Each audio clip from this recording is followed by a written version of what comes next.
এখন আসছি তৈয়বপুর ইটভাটা সংলগ্ন। এটা হলো ফেরি দিয়ে আপনার ইট পারাপার করে। দেখুন, আগে এখান দিয়ে নৌকায় ইট পারাপার করতো, এখন সরাসরি ফেরির মাধ্যমে কাক নদীর উপরে চলে যায়। এটা হলো তুরাগ নদী। তুরাগ নদীর পানি এখন আস্তে আস্তে কমে আসছে। চৈত্র মাসের দিকে আরও পানি কমে যায়। দেখুন ফেরি দিয়ে তখন ওই পারে নিয়ে যাবো। এই যে এটা হইলো ফেরি ব্যাগ দেওয়ার জন্য এটাই করছে, অ্যানালগ, তারপরও সুন্দর। এটা হলো নদী, সুন্দর একটা নদী। আপনারা যখন কখনো যদি আসতে চান, ঘুরতে আসতে চান, তাহলে তৈয়বপুর পুরান বাজার থেকে সামনের দিকে চলে আসবেন।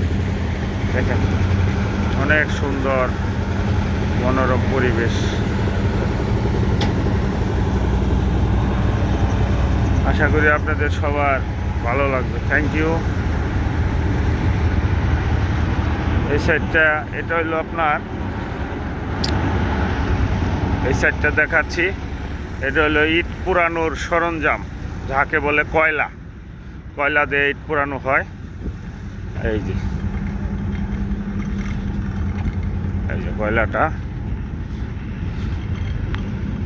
এই পাশটা অনেক সুন্দর পরিবেশ। দেখেন বিকালবেলাটা আর অনেক সুন্দর লাগে। ওটা হলো নদী।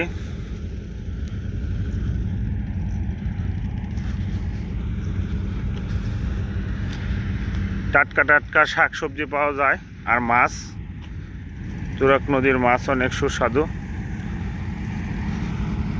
থ্যাংক ইউ, শুভকামনা রইল।